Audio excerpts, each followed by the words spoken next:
Hello, everyone. I am Mark DeFond, and I'm here today to discuss a recent paper that I co-authored with Mingyi Hung and Emily Jing Wong from the Hong Kong University of Science and Technology.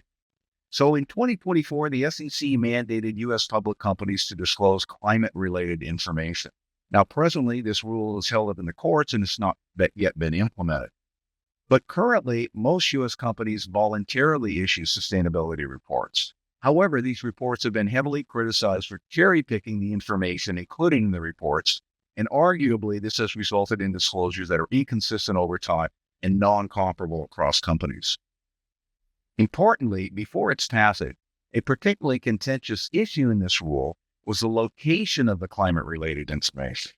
So specifically, whether it should be included as a standalone report, as most large U.S. companies are currently doing, or whether it should be included within the annual report, within the 10K, referred to as combined reporting.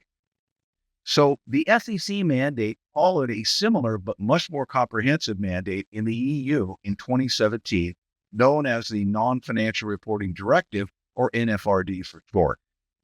As with the SEC's mandate, one of the NFRD's primary goals was to increase the consistency and comparability of sustainability information provided to investors and other stakeholders. So interestingly, location was also a contentious issue in the NFRD.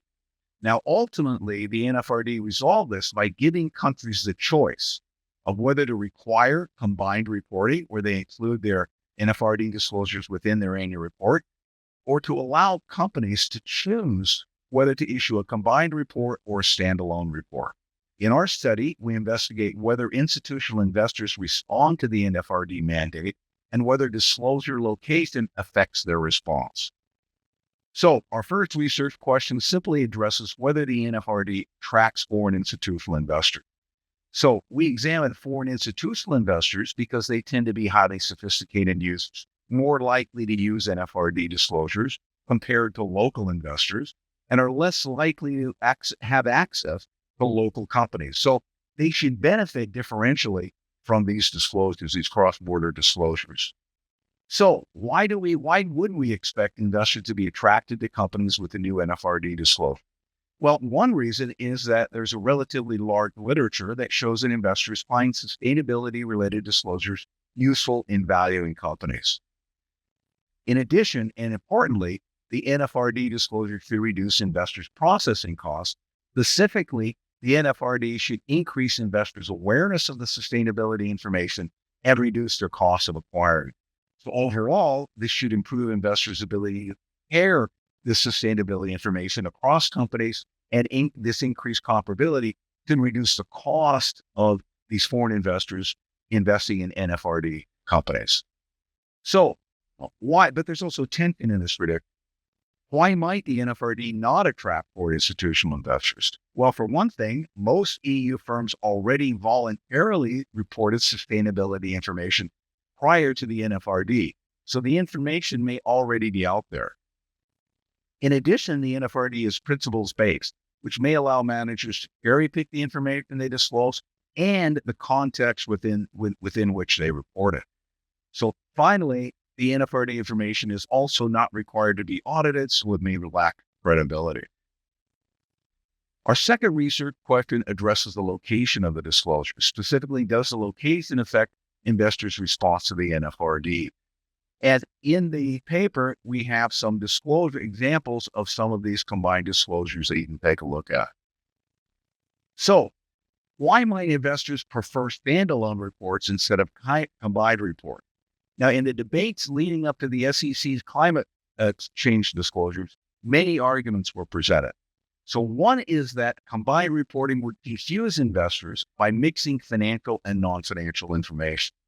Another argument is that the annual reports are already quite long, and adding information could result in information overload.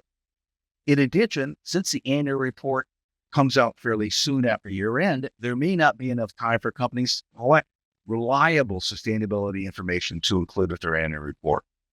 Finally, including the sustainability information in a standalone report may make the information more salient to investors, and thus may actually have a bigger impact than combined reporting.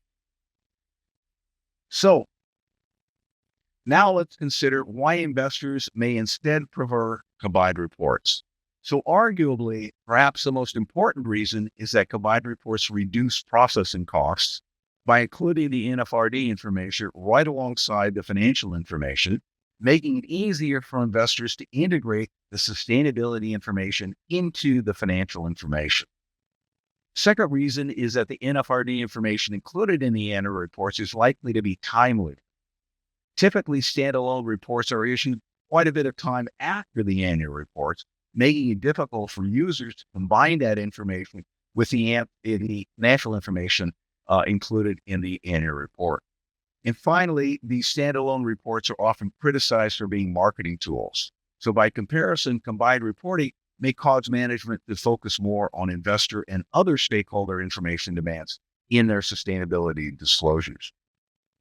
So we test our research question at the firm level by examining the change in foreign institutional investment in NFRD companies during the 2 years following the NFRD and compare that with the 2 years prior. It means the difference in difference design where our treatment firms are the NFRD companies and our benchmark firms are non-EU companies from around the world. So our dependent variable is the change in the percent of investment by these foreign institutional investors. And our independent variable of interest is the treatment firms times that post period. So in answer to our first question, we find that the foreign institutional investors significantly increase their investment in NFRD firms following the mandate. So specifically, relative to the benchmark firms, foreign ownership in the treatment firms increases by about 1 percentage point, which is equivalent to about a 5.5% increase in the amount of investment by these foreign investors in these NFRD firms.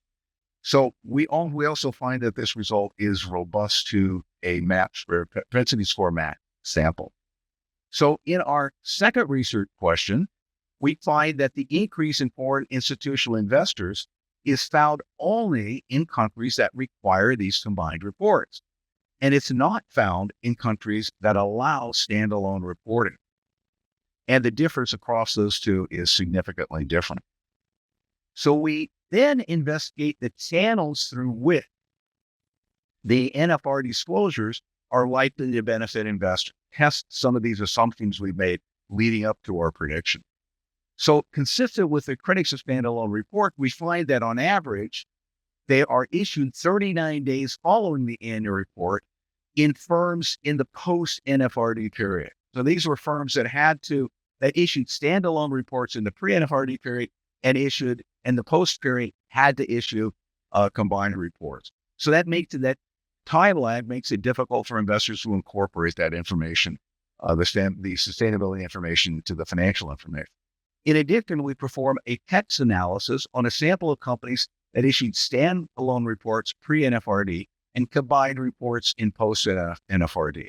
And we find that the post-NFRD combined reports contain a greater volume, more words and more sentences about sustainability and discuss more individual sustainability issues, topics, than either the pre-NFRD standalone reports of those companies or the pre-NFRD annual reports of those companies. So the combined reports do indeed seem to be more informative about sustainability issues than the standalone reporting regime that it replaced. Now, interestingly, also, we find that most of the sentences, more than 50% of the sentences in the standalone reports, do not even discuss sustainability issues. No, it's steadily taught as we define them. So this is consistent with the criticism that these reports are primarily marketing tools. So finally, we find that the increase in foreign institutional investors is larger in countries that experience the largest increase in the number of companies that issue combined reports. So this is consistent with this combined reporting, increasing the comparability of that sustainability information across companies and over time. So in summation, we believe that our study contributes to the literature in several ways. So first, we add to the research that examines the effect of disclosure, regulatory disclosure information, how it affects investment decisions. And most of this research has been on financial information. So while prior studies find that IFRS adoption increases foreign ownership, it's not clear that this will generalize to NFRD disclosure because unlike financial disclosures, NFRD disclosures lack a framework, aren't quite required to be audited, and vary in their location. So second, we extend the growing literature on the economic outcomes of mandatory non-financial disclosure by examining the real effects of sustainability disclosures and finding that this mandate affects individual investors' investment decisions. And finally, our study has implications for policy implications by finding that sustainability information influences investor decision-making, but only when it appears within the annual report. Okay, thank you for your time, and I encourage you to take a look at the paper. Thanks.